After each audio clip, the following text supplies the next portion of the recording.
This is your daily real estate syndication show. I'm your host, Whitney Sewell. Today, we've packed a number of shows together to give you some highlights. I know you're going to enjoy the show. Thank you for being with us today. Our guest is Dan Rochon. Thanks for being on the show, Dan. My pleasure, Whitney. Thank you for having me. Dan is an entrepreneur, a real estate broker, and the author of Real Estate Evolution. Dan has been in business for almost 15 years and has succeeded and fallen flat on his face. Either way, he has been all in. Dan, thank you for your time. I'm grateful to meet you and looking forward to hearing about some of these studies that you've been doing on successful entrepreneurs and how that's helped you and how you're going to help us today and the listener as well. So, but give us a little more about what you're doing currently in real estate, what your focus is, and let's jump into your superpower. Whitney, thank you for reminding me at the first thing of my morning of the times that I've fallen on my face. I really appreciate that, and I'm excited for the day today. Awesome. So, yes, sir. So I've been in real estate sales, real estate investing for more than 20 years, real estate sales for 15 plus years. I've owned a large brokerage. I've done all kinds of things. I mean, I look at myself as though if I'm an entrepreneur, and I really started about 15 years ago when I was investing at that time, but prior to becoming a real estate agent, I was a waiter at a really high-end steakhouse in Washington, D.C. And I really wanted to, gain more out of life. I wanted to have some significance. I wanted to help people solve their problems, achieve their goals. And I was an alcoholic. I was an active alcoholic at the time. So I had to really I reimagined my life. And what I created from that was from a drunk waiter to an entrepreneur, a successful entrepreneur. And over the last 15 years, I've had some fun. I've taken some knocks and bruises. I've had some successes. And I say, as long as you get 51% success, you're doing okay. Nice. Yeah, 51% success. You're doing okay. That's an interesting thought right there. But no, well, congratulations on making that lifestyle change. And I mean, doing that. It's so hard for most to come out of something like that. So grateful that you did and you're making it happen and helping so many others do the same thing now. Let's dive into what you've been studying and what, how that's helped you recently and get us started a little bit on this superpower that you have. So my superpower is that I study success and I study it to the core, and then I emulate it as best as possible.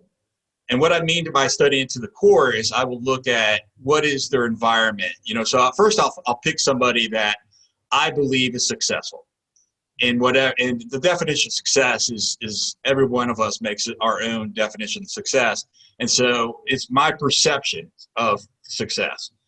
Once I identify that individual, it doesn't matter if I know them or not. Many of the people that I've identified as mentors, I identified them as mentors long before I met them, and then I just positioned myself to be able to meet them. Some I've gotten close to, others I've just casually met.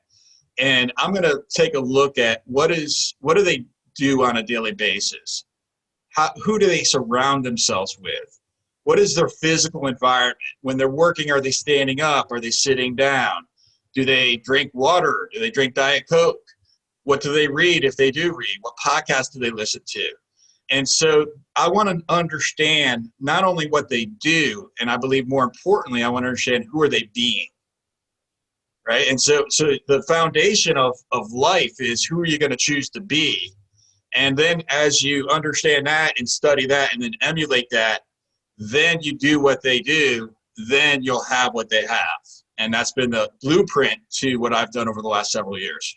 No, that's so smart. It's so smart. And a lot of us hear some things like this often, but we don't really take time to do it and to figure out who those people are, right? And I wanted to go back just a little bit, like finding that person. I mean, would you say, ultimately that can be somebody that is like they're where you want to be or where you see yourself, kind of like you did, you looked ahead and imagined, who this, who Dan could be. And you found somebody that looked like that, I think. Is that right? Well, yes, it is. Not only did I find somebody that looked like that today, I also found people in the past as well. Walt Disney is one of my mentors. Benjamin Franklin is one of my mentors. Adam Hergenrother is one of my mentors, though he doesn't know that. He's alive today, and he has a huge business in Vermont. And that is a business that we are growing into.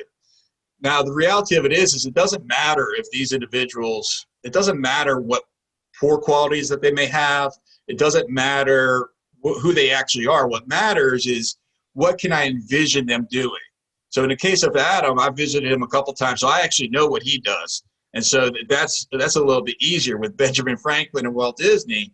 Then I have to imagine who are they being. I'll read books about them. Envision to say, if that individual was in this situation right now, what would they do? And it allows for me to be able to act as if, which is a very powerful statement that I think I haven't heard that talked about as often as perhaps it could be. When you act as if you are that successful person, whether you're successful today or not, you will become that successful person. If you're a spouse and you have a challenge with your spouse, and maybe you're arguing today, right? Because this works in relationships, it works in everything. And this isn't about my spouse. I don't want to say that, right? But let's say that you're in a relationship and you're not getting along with your partner. When you choose to act as if that relationship is passionate, that relationship is one that you are partnering and helping each other succeed, what will happen is it will evolve into a more successful relationship. Wow. So, let's jump into maybe one of those mentors that you were talking about, and you picked the one, and maybe we can talk about some of the ways that, or let me back up too. It's interesting you talk about like just studying them, even somebody like Walt Disney, maybe somebody you've never met, right? There's going to be lots of people like that we could probably find, but Sure. How are you studying someone like that? Is this autobiography or biographies, or what is it that you're going to find to really know maybe what they would do or how they would think? Some of it's imagination. And so sometimes it doesn't really matter what they actually would do. And imagine, if you can imagine what they would do, that is something that's empowering, something that will allow for you to think at a higher level, then that in of itself is driving you forward. Now, for example, Adam, who is, real life today, Benjamin Franklin and Walt Disney were real life yesterday. Right. Adam, I've actually studied him more intimately because it's easier to do. So what I learned was that Adam runs the Ironman. And so 2 years ago, I began doing triathlons. Now, I have not yet worked my way up to an Ironman. And quite frankly, I don't anticipate that. I don't have that desire. Maybe a half Ironman. And so I chose to do that because, again, I look at the success, and I'm going to do everything as closely as possible as what they do. Now, that doesn't mean that I'm a broken person. I have to be somebody else. It's not that at all. It's about finding the good qualities that you want to take and leaving the bad. Walt Disney had a ton of bad qualities. So did Benjamin Franklin. Okay. And so both of them had tons of bad qualities. And so it's just leave that aside and then just, find the good things. Again, like going back to Adam, for example, health is a big priority of him. Fitness is a big priority for him. He wakes up early. It's the morning right now. I was up 4 hours ago. I've already been at the gym this morning. Okay. I've already meditated this morning. I've already read this morning. Now, a lot of times when people hear that, they sort of like, oh, whatever, because that seems hard. And it could be, because I don't do it every morning. Yet, if I could endeavor to do it more often, then then you're going to be further along than if you don't. No doubt about it. And I find that quality right there, getting up early and having a structured morning, is extremely common, amongst successful entrepreneurs. Not that all of them do that, because they don't, and it's not a requirement, but I do find that's a very common thing. Anything else? You said like you study what they do on a daily basis. What are a few things that stood out about, these three mentors, that they do on a daily basis, kind of like getting up early? They surround themselves with the right people. They define who is that right person. They design their lives rather than living a life by default. And so early in my life, I didn't surround myself with people intentionally.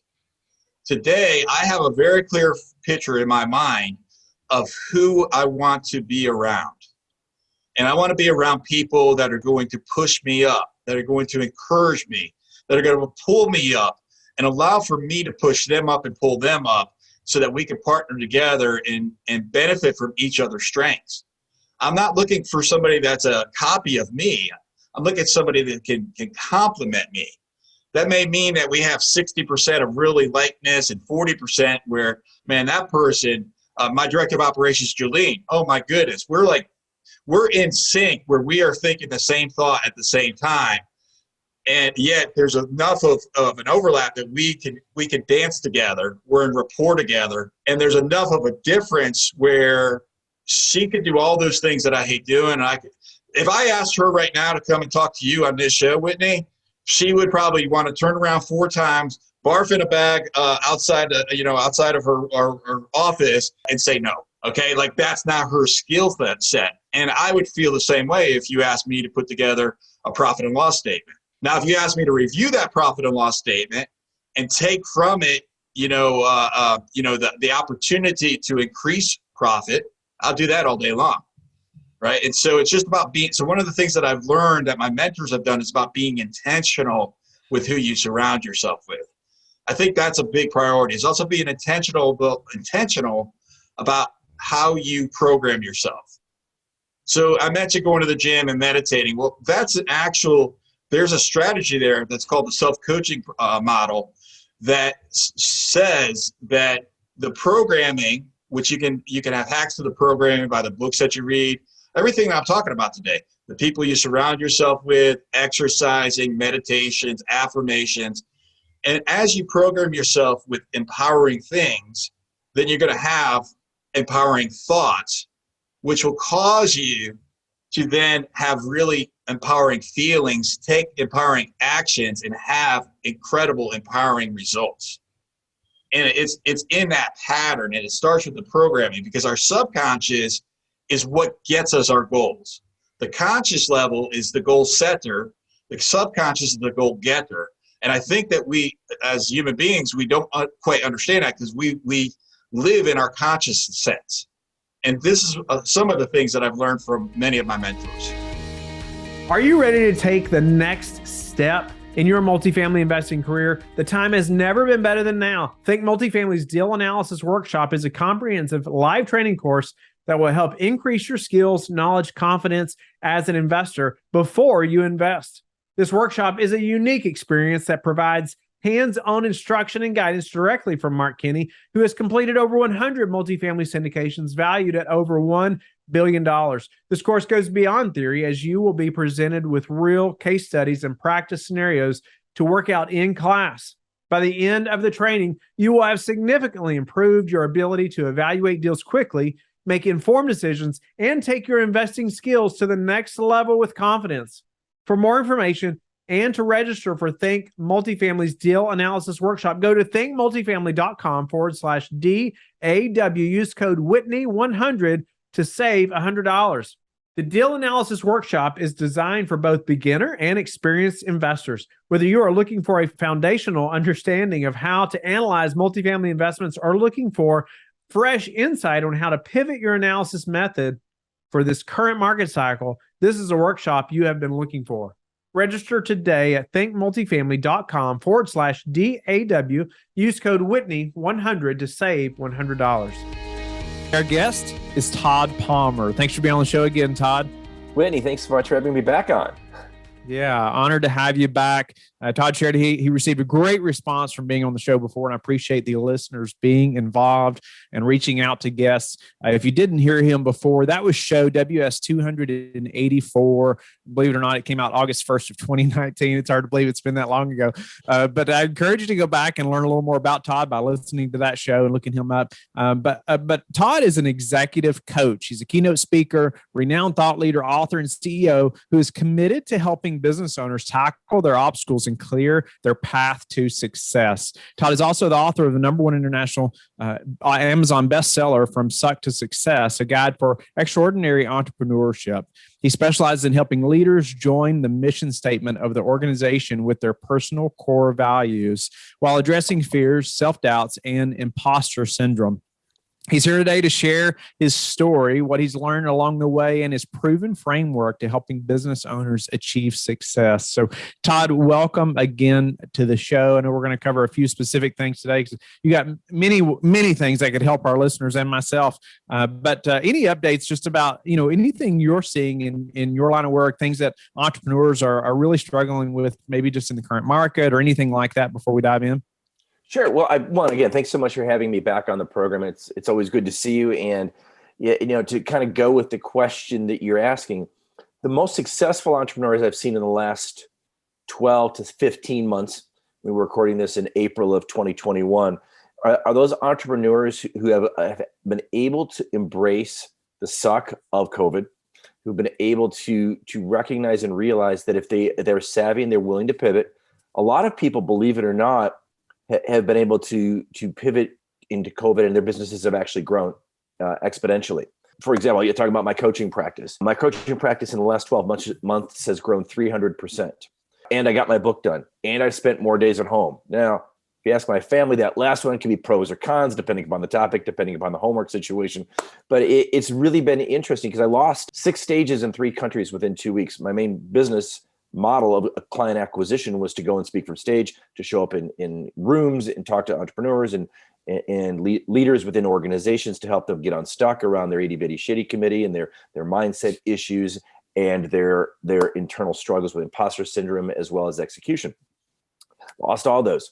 I always tell people the reality is I had my own itty bitty shitty committee party for about 48 hours because I'm like, what am I going to do? But then I doubled down on my purpose. So what I've seen entrepreneurs who do a really good job is they put their purpose into an active learning cycle, which we talk about in the book, where they're able to get themselves unstuck through some self-coaching if they don't have a coach or they can't afford a coach. And those are the entrepreneurs who've done well. Like I said, my business has grown 300% because I started volunteering everywhere I could to help leaders get unstuck. I talked to 42 CEOs in 67 days. And I hate to admit this, but it's true. I got 0 clients from it. But what that did is I got 42 salespeople. And those 42 salespeople then evangelized the work we did in 30-minute sessions. And from that, I've added a dozen clients literally over that period of time due to them, the 42 saying great things about the work we've done together. And the work was done for free in a very short, compressed period of time.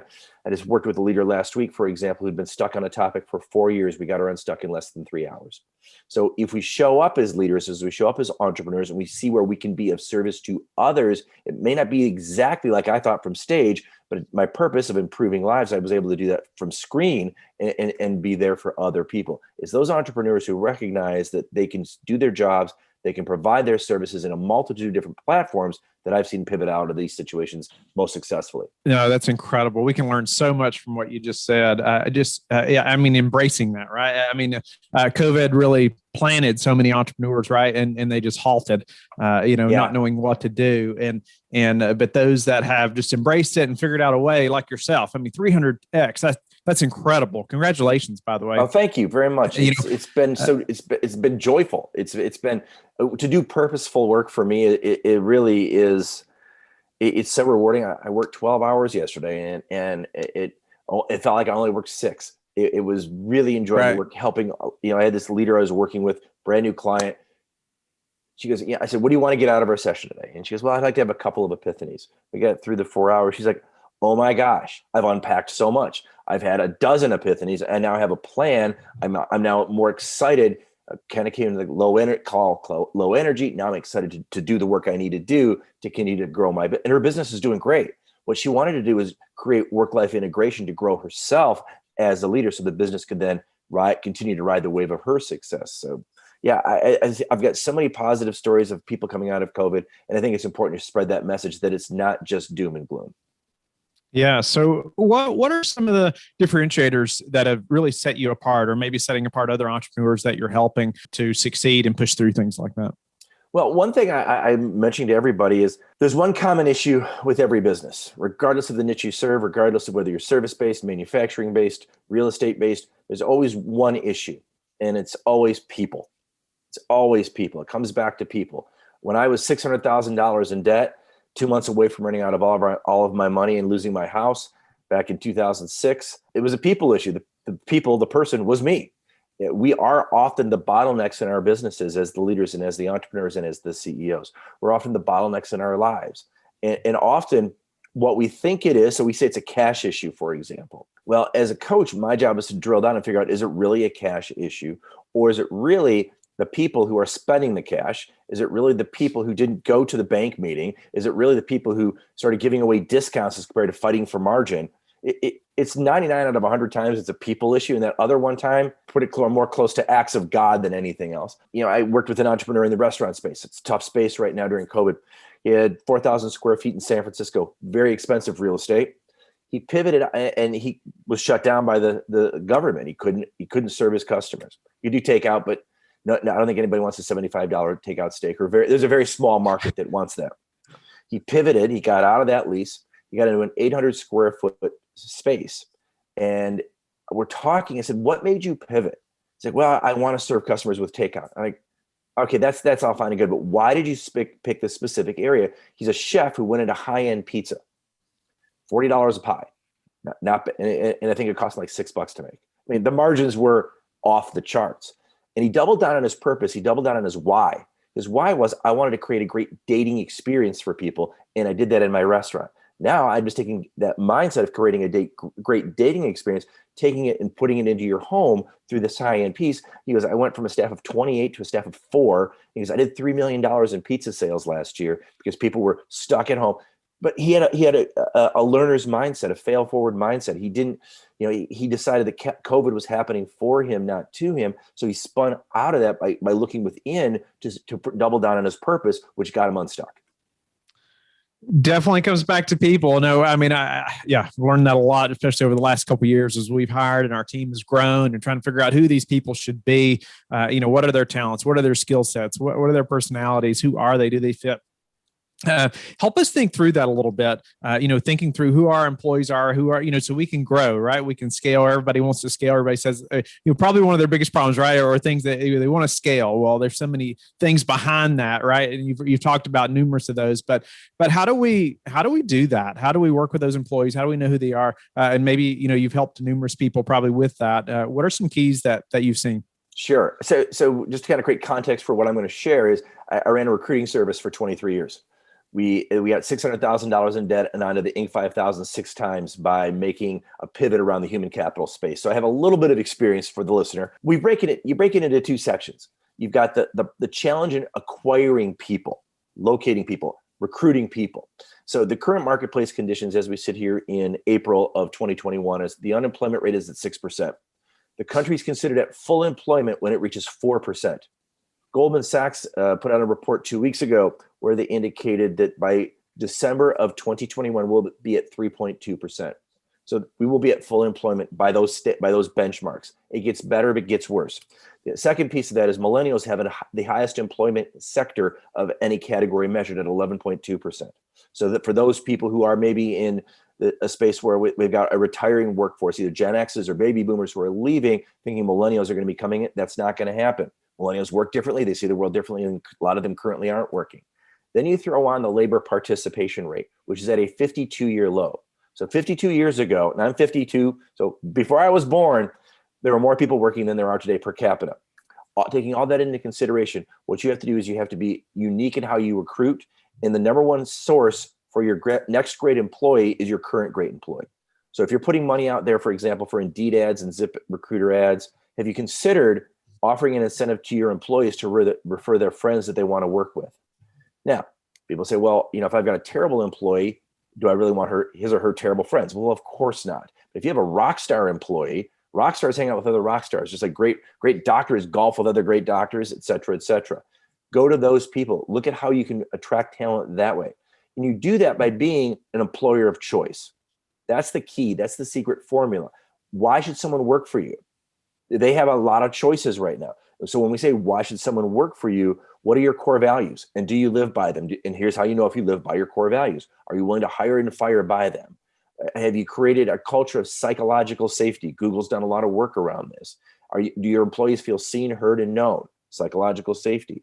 That's just getting them in the door. Then the next piece is you got to make sure you take great care of them once you get them in the door. So we break it into two pieces. You got to be able to recruit them and acquire them, but that's only half the job. Once you get them, then you have to take great care of them. Thank you for being with us again today. I hope that you have learned a lot from the show. Don't forget to like and subscribe. I hope you're telling your friends about the Real Estate Syndication Show and how they can also build wealth in real estate. You can also go to lifebridgecapital.com and start investing today.